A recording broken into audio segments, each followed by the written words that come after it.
नमस्कार दोस्तों, स्वागत है आपका हमारे YouTube चैनल स्टोरी स्टेशन पर। दोस्तों, हम अपनी वीडियो से आपका ज्ञान बढ़ाते हैं, तो कृपया सब्सक्राइब जरूर करिएगा। आप सुन रहे हैं भगवान विष्णु के कल्कि अवतार की कहानी। चलिए आज का एपिसोड शुरू करते हैं। वो दूसरी लड़ाइयों से कुछ खास मतलब नहीं था। उसे तो सिर्फ कलिराज और कल्कि के बीच की लड़ाई का वो दृश्य देखना था जिसकी प्रतीक्षा में वो लगातार शेष से बातें सुन रहा था। बौद्धों को हराने और बहुत से राजाओं को हराने के बाद अनंत ने अपने सपनों में ही देखा कि कल्कि कलिराज की ओर बढ़ रहे हैं। इस आतंक को देखते हुए अपनी सेना के साथ किसी सोच में डूबे हुए थे कि तभी अचानक उनके सामने उनके गुरु परशुराम आए। परशुराम ने कल्कि के सामने आते ही कहा, आप कलिराज का आतंक आज देख रहे हैं। मैं त्रेता युग से लगातार 3 युगों तक कलिराज का आतंक देख रहा हूँ। कलिराज हर मनुष्य के श्वास में घुल गया है। कलिराज के परिवार के अलग अलग सदस्य अलग अलग लोगों के दिल और दिमाग में अपना स्थान बना चुके हैं।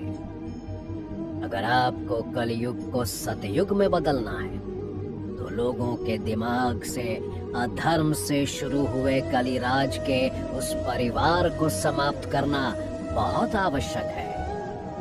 अनंत ख्वाबों की इस दुनिया में ही सही, लेकिन साक्षात शेष की ताकत की बदौलत ये नजारा अपनी आंखों के सामने देख रहा था। उसने परशुराम की बातें बड़े ध्यान से सुनी। परशुराम की बातें कुछ चौंकाने वाली थीं। अनंत उनकी बातों का अर्थ निकालते हुए बार बार उनकी बातों को ही दोहराता जा रहा था। शेष अनंत की इस मनोदशा से अच्छी तरह परिचित थे। वो अनंत को इस प्रकार बड़बड़ाते हुए परशुराम की बातों का मतलब समझते देख मुस्कुरा रहे थे। शेष ने अनंत से कहा, तुम कलिराज की असली सच्चाई को समझना चाहते हो ना? वो भी तुम्हारे सामने आ जाएगी, पर उसके लिए तुम्हें थोड़ा इंतजार करना पड़ेगा। अभी मैं तुम्हें कलिराज और कल्कि के बीच हुए उस युद्ध की कहानी सुनाता हूँ जिसकी पूरी व्याख्या कल्कि पुराण में की गई है। शेष कहानी सुनाने लगे और अनंत को मानो वो सारा दृश्य अपने सामने नजर आने लगा।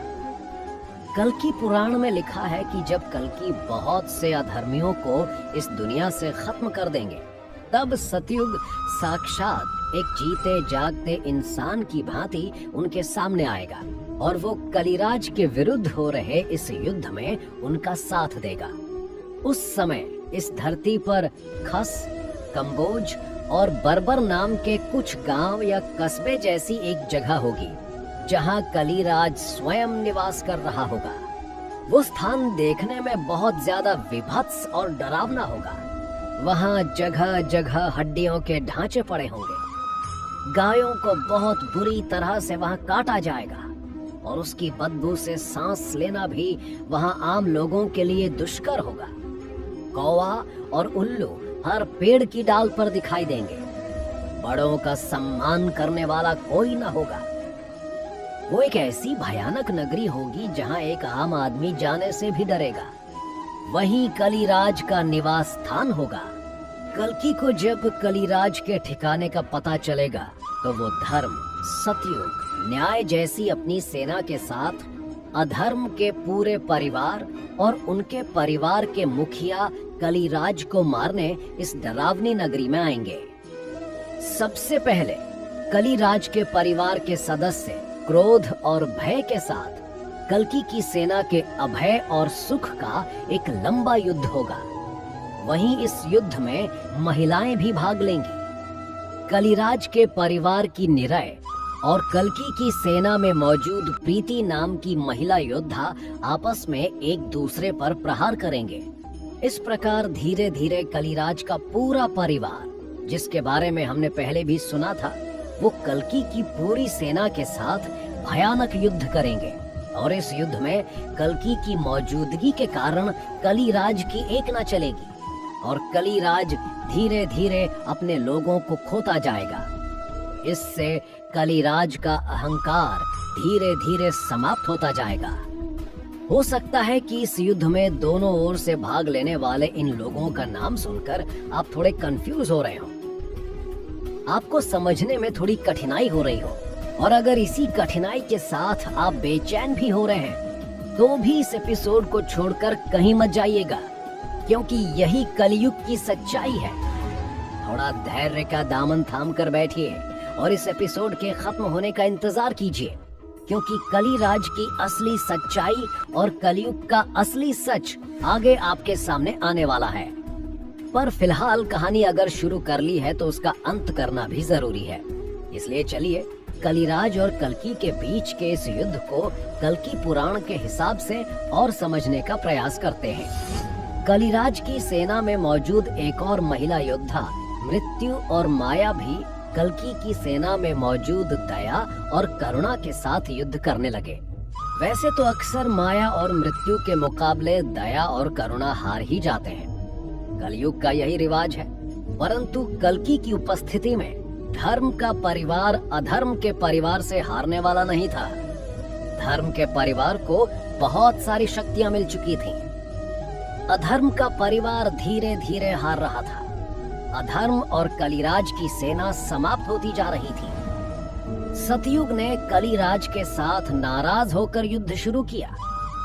धर्म और सतयुग जब कलिराज के पीछे पड़ गए, तब कल्कि को भी अपनी तरफ आता देख कलिराज अपने गधे पर बैठकर वहां से एक गुफा के अंदर भागने लगा, जो कलिराज के छिपने की जगह थी। इसके बाद जब कलिराज की पूरी सेना खत्म हो गई, तो धर्म और सतयुग कल्कि के साथ कलिराज की उस गुफा के अंदर गए। वहां पर धर्म ने एक बाण से कलिराज के उस पूरे घर को जला डाला। कलिराज भी आधा जल गया। उसकी पत्नी दुरुक्ति भी वहीं पर मारी गई। आधा जला हुआ और ज्यादा विभक्ति दिखाई देने वाला कलिराज चुपचाप काले धुएं के रूप में उड़ता हुआ वहां से भाग गया। कलिराज कहाँ छिपा किसी को नहीं पता था, पर उसने कभी बाहर निकलकर कल्कि के सामने आने की हिम्मत नहीं की। और इस प्रकार सतयुग की मौजूदगी में कलयुग का अंत हो गया और वापस सतयुग की शुरुआत हुई। सतयुग को पूरी तरह से बसाने के बाद जब कलिराज की वापसी का कोई डर न था, तब भगवान कल्कि वापस वैकुंठ लोक चले गए और वापस सतयुग की शुरुआत हो गई।